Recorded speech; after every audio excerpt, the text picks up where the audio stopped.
اور تیری سرکار میں لاتا ہے رضا اس کو شفیع، جو میرا غوث ہے اور لاڈلا بیٹا تیرا۔ آئیے استقبال کرتے ہیں نعرہ تکبیر، نعرہ رسالت، جشن عید میلاد النبی حضرت علامہ مولانا مفتی سلطان رضا صاحب قبلہ، نعرہ تکبیر، نعرہ رسالت۔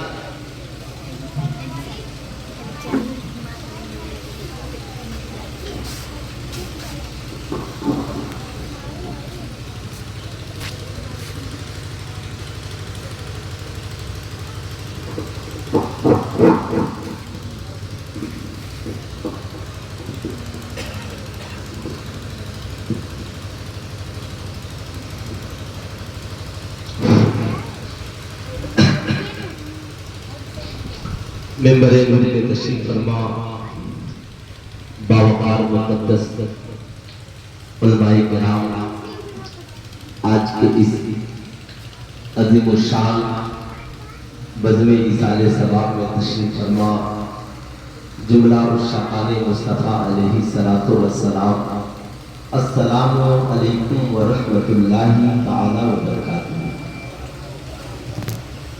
الحمد لولیہ والصلاة والسلام على نبيه، أما بعد، فأعوذ بالله من الشيطان الرجيم، بسم الله الرحمن الرحيم،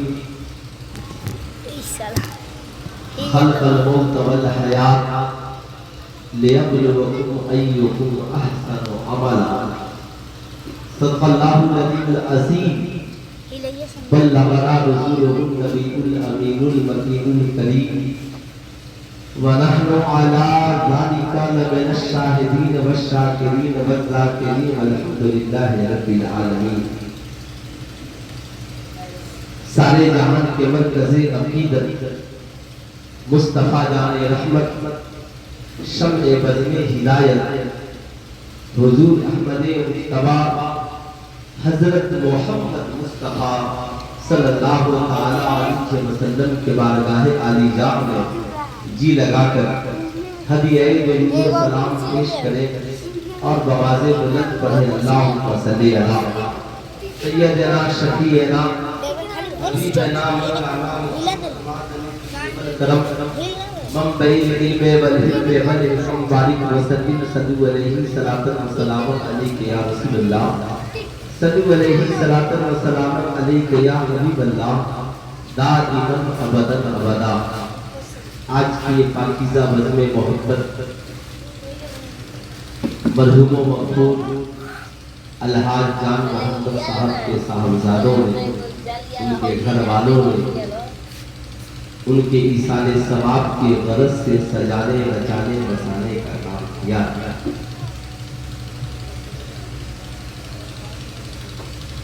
یقیناً موت برحق ہے اور زندگی بھی برحق ہے۔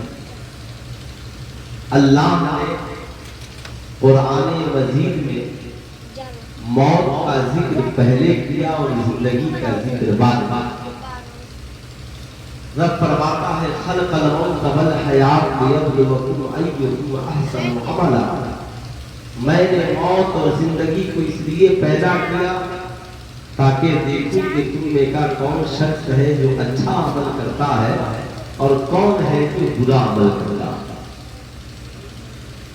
اللہ رب العزت نے انسان کو محتاج نہیں بلکہ مختار بنایا، بندہ جہاں چاہے جا سکتا ہے۔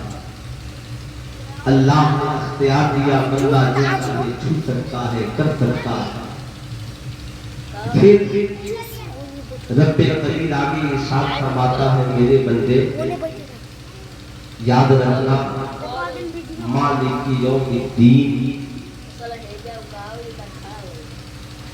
محشر کے دن کا مالک میں ہوں، قیامت قائم ہو کر رہے گی، اور ان بطش ربک لشدید، تیرے مولا کی پکڑ بہت سخت ہے۔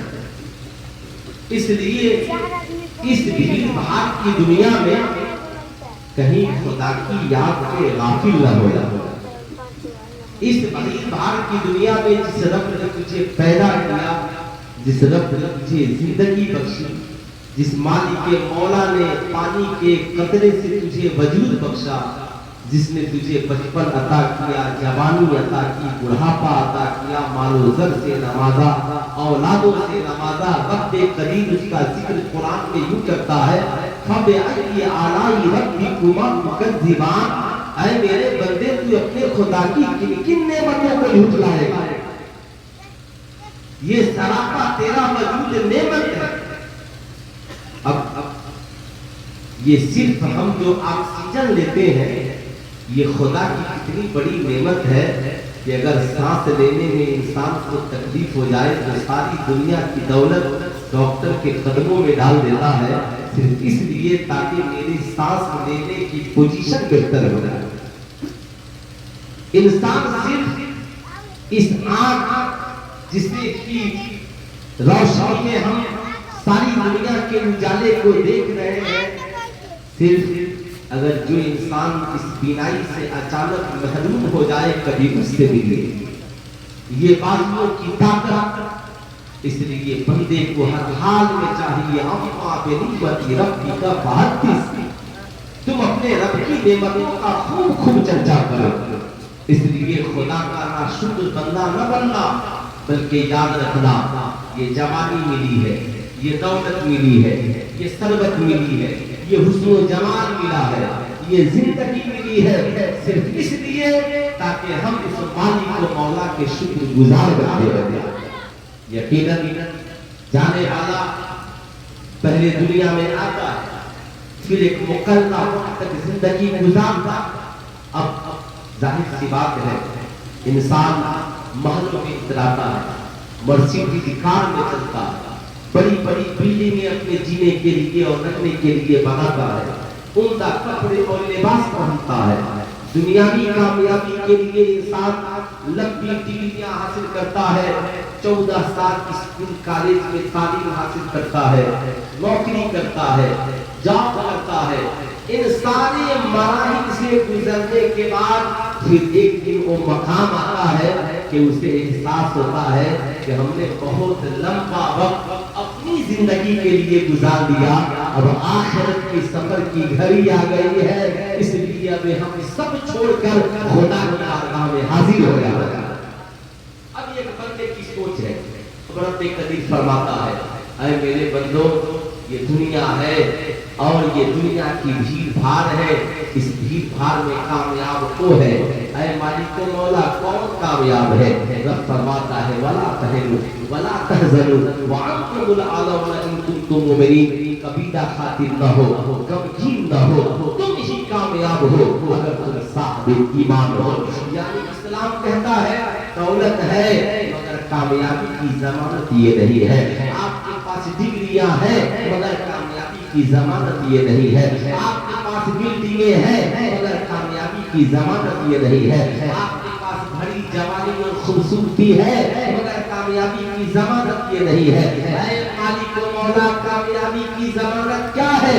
رب کریم فرماتا ہے اگر آپ کے پاس ایمان کی دولت ہے تو آپ دنیا میں بھی کامیاب ہے اور آخرت میں بھی کامیاب ہے۔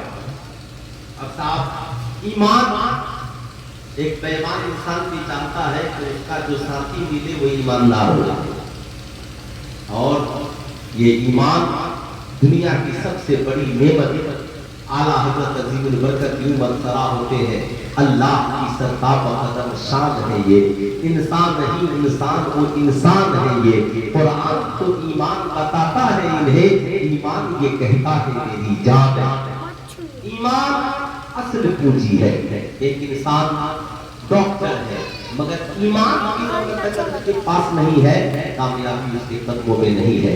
ایک انسان عالم دین ہے، عالم کی ڈگریاں اس کے پاس ہے مگر ایمان کی دولت نہیں ہے تو کامیابی اس کی زندگی میں نہیں ہے۔ ایک انسان ارب پتی اور خرب پتی ہے مگر ایمان اس کے پاس نہیں ہے تو صاحب اس کی زندگی کامیاب و کامران نہیں ہے۔ اس لیے کہ نماز سے پہلے ایمان چاہیے، روزہ سے پہلے ایمان چاہیے، حج سے پہلے ایمان چاہیے، زکات کی ادائیگی سے پہلے ایمان چاہیے، ارکات کی ادائیگی سے پہلے ایمان چاہیے، ایصال ثواب سے پہلے ایمان چاہیے، قرآن کی تلاوت سے پہلے چاہیے. ایمان ملتا کیسے ہے؟ ایمان ایسا نہیں ہے کوئی انسان کعبے میں پہنچ گیا ایمان مل جائے.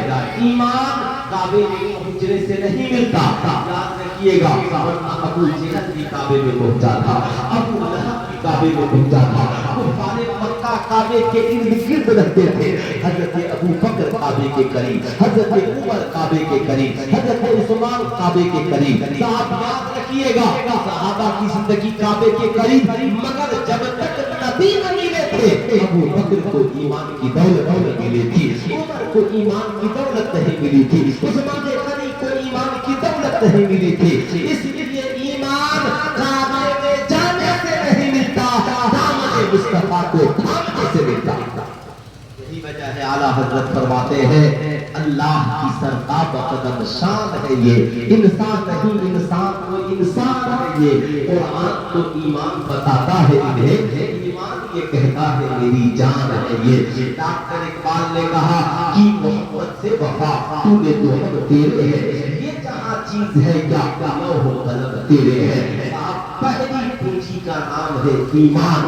یہی وجہ ہے بخاری شریف کی حدیث پاک ہے لا یؤمن احدکم حتی اکون احب الیہ من والدہ وولدہ والناس اجمعین.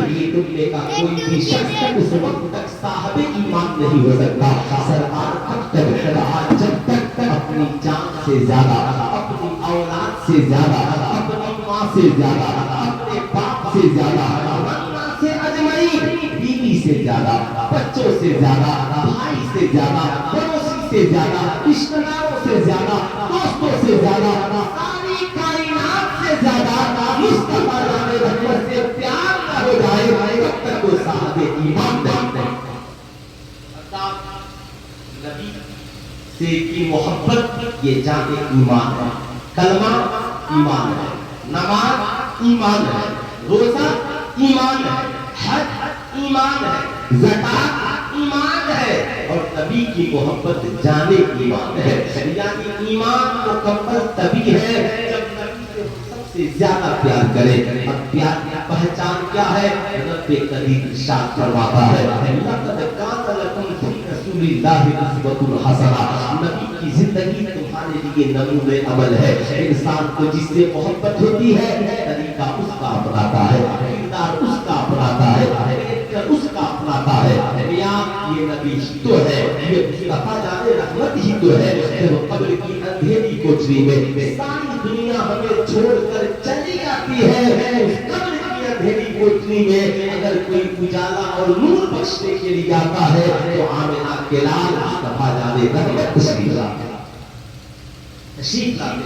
نبی سے محبت, نبی سے پیار, یہی وجہ ہے اللہ نے نبی کی محبت کا ذکر بار بار قرآن میں کیا. قل ان کنتم تحبون اللہ فاتبعونی یحببکم اللہ. کہیں پہ وجہ کہا, کہیں پہ وجہ سجا کہا. آپ جتنی عبادتیں ہیں آپ انہیں اٹھا کر دیکھیں. کلمہ یہ ایمان کا ایمان کی پہلی بنیاد ہے. اسلام کی بنیاد 5 چیزوں پر ہے, مگر کلمہ اسلام کی پہلی بنیاد. ایک ٹکڑے میں لا الہ الا اللہ ہے تو دوسرے ٹکڑے میں محمد الرسول اللہ ہے. اب آپ سوچئے یہ اسلام کا پہلا پلر ہے. صاحب ایک طرف خدا کا ذکر ہے اور دوسری طرف مصطفیٰ جان رحمت کا ذکر ہے.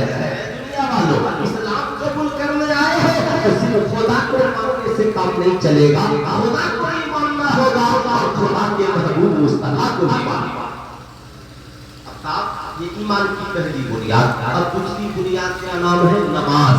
صاحب بندہ جب جب نماز پڑھتا ہے, جب جب نماز پڑھتا ہے, نماز سے پہلے آذان ہوتی ہے, آذان کی شروعات اللہ اکبر سے شروع ہوتی ہے, مگر اسی میں صاحب جب مؤذن آذان پکارتا ہے ایک طرف خدا کا نام لیتا ہے اور دوسری طرف محمد رسول اللہ کے آمنہ کے لال کا نام لیتا ہے. صاحب نہ کلمے میں نبی جدا ہے, نہ آذان میں نبی جدا ہے. جب بندہ نماز پڑھنے کے لیے کھڑا ہوتا ہے قیام کرتا ہے, رکوع کرتا ہے, سجود کرتا ہے, مگر جو ہی تشہد میں بیٹھتا ہے صاحب نبی کے درود بھی پڑھتا ہے اور سلام بھی پڑھتا ہے.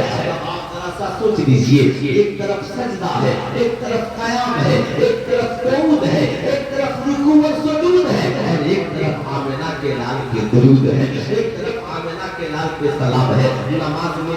سے نبی صاحب رب سے جدا نہیں ہے. اس کے بعد آپ آگے بڑھے صاحب جسے ہم لوگ کہتے ہیں رمضان. اللہ رب العزت نے رمضان کی فرضیت کا حکم دے دیا مگر ارشاد فرما دیا لقد کان لکم فی رسول اللہ اسوۃ حسنہ. روزے کا حکم میں نے دیا ہے مگر طریقہ آمنہ کے نام سے لے لینا, طریقہ مصطفیٰ جان رحمت سے لے لینا. حکم رب کا ہے, طریقہ مصطفیٰ کا ہے. اسے نماز میں بھی دیکھ سکتے ہیں, حکم رب کا ہے, طریقہ مصطفیٰ کا ہے. ٹھیک یہی معاملہ اب آتا ہے حج کا. اب صاحب حج فرض ہے مگر طریقہ کون دے گا؟ طریقہ مصطفیٰ جان رحمت عطا کر رہے ہیں, آمنہ کے لال عطا کر رہے ہیں. یعنی حج فرض ہے, طواف کعبے کا ہوگا مگر طریقہ آمنہ کے لال کا ہوگا. نبی جتنے چکر لگائے ہیں اتنا چکر لگانا ہے. نبی نے جہاں سے طواف شروع کیا ہے وہیں سے کرنا ہے. نبی نے جہاں اکڑ کے چلا ہے وہاں پہ اکڑ کے چلنا ہے. نبی نے جہاں قیام کیا ہے وہاں پہ قیام کرنا ہے. یعنی اللہ نے حج میں بھی نبی کو جدا نہیں کیا. آگے بڑھے مرحلہ آتا ہے زکات کا. رب قدیر فرماتا ہے میرے بندے حکم میں دے رہا ہوں مگر طریقہ آمنہ کے لال سے. یہ ہے یعنی انسانی زندگی کے دو پہلو ہے, حکم خدا کا اور طریقہ مصطفیٰ کا. اگر انسان کی زندگی میں یہ دو پہلو سلامت ہے اس کا ایمان سلامت ہے, اور جب ایمان سلامت ہے نماز مقبول ہے, روزہ مقبول ہے, حج مقبول ہے, زکات مقبول ہے, آپ کی عبادت مقبول ہے. ہم جو ایصال ثواب کی مسجد میں بیٹھے ہیں یہ ایصال ثواب بھی مقبول بارگاہ. ورنہ اگر مرنے والا صاحب ایمان نہیں ہو ہم 1,00,000 ختم قرآن پڑھیں کوئی فائدہ نہیں. جانے والا دنیا سے صاحب ایمان نہیں ہو ہم اس کے نام سے 100 عمرہ کر ڈالیں کوئی فائدہ نہیں ہے. آپ حضرت ابراہیم علیہ السلام کا واقعہ اٹھا کر کے پڑھیں. حضرت ابراہیم علیہ السلام کو نمرود نے آگ میں ڈال دیا. اللہ اکبر. حضرت جبریل امی حاضر ہوئے, کہا جبریل کوئی کہا ابراہیم کوئی حاجت. حضرت ابراہیم نے کہا جبریل کیا جو تیرا خدا ہے وہ میرا نہیں ہے, میرا رب دیکھ رہا ہے. رب قدیر فرماتا ہے یا نار کونی بردا وسلام علی ابراہیم. آج بندے کا رب سے کنٹیکٹ کمزور ہو گیا ہے. آپ نے دنیا میں سب سے سودا کیا, سب کا پارٹنر بنایا, کبھی آپ اپنے رب سے سودا کر کے جب ہمارے پاس مصیبتیں آتی ہیں پریشانیاں آتی ہیں ہم صاحب ساری دنیا سے کہتے ہیں. ایک بزرگ کی بارگاہ میں ایک شخص پہنچا اور کہا حضور میں دعا کے لیے آیا ہوں. کہا کیا گھر میں تمہاری ماں ہے؟ کہا ہاں. کہا والد ہے؟ کہا ہاں. کہا تو اتنے بڑے بزرگوں کو چھوڑ کر میرے پاس کیوں چلا ہے؟ اب ذرا غور سے سنیے گا. بندہ سب سے سودا کرتا ہے لیکن میں کہتا ہوں کبھی رب قدیر کو اپنی زندگی میں اس کی رحمت و برکتوں کو پارٹنر بنائیے. مالک و مولا میں زندگی میں کاروبار میں پریشان ہو چکا ہوں, میں معاملات میں پریشان ہو چکا ہوں. مالک و مولا میری پریشانی نہیں ہو رہی ہے. مالک و مولا حل المشکلات ہے. تو نے ابراہیم کے مسئلے کو حل کیا ہے, تو نے موسیٰ کے مسئلے کو حل کیا ہے, تو نے دانیال کے مسئلے کو حل کیا ہے, تو نے حضرت یونس کو مچھلی کے پیٹ سے نکالا ہے. مالک و مولا تو نے اپنے محبوب کے تمام مسائل کو حل کیا ہے. اے مالک و مولا تو حل مشکلات ہے. تیرا بندہ تیری بارگاہ میں تیرے محبوب کے وسیلے کو لے کر حاضر ہے. مولا میرے مسائل کو حل کر دے. آج کے بعد میری آمدنی ہوگی نا 100 روپے میں 2.5% تو غریبوں کا حق ہے مگر 10% تیرے نام پہ نکال کر صرف تیری رضا کے لیے بندوں کے تک پہنچا دیا کروں گا. کبھی رب سے سودا کر کے دیکھے پھر دیکھے زندگی میں بہارے. صاحب رب پہ یقین رکھے. مالک مولا اپنے بندے کے لیے آپ جو ہمارے حق میں بہتر ہو وہ فیصلہ فرماتا ہے. اس کے فیصلے پہ ہمیں راضی رہنا چاہیے. گرمی آئے ٹھنڈی آئے سردی ہو برسات ہو امیری ہو غریبی ہو یہ دعا کرے مالک و مولا اگر ہماری زندگی کے لیے غریبی بہتر ہے تو ہمیں غریبی عطا فرما, امیری بہتر ہے تو امیری عطا فرما. ایسا نہ ہو کہ ہم غریبی ہمارے لیے بہتر ہے اور ہم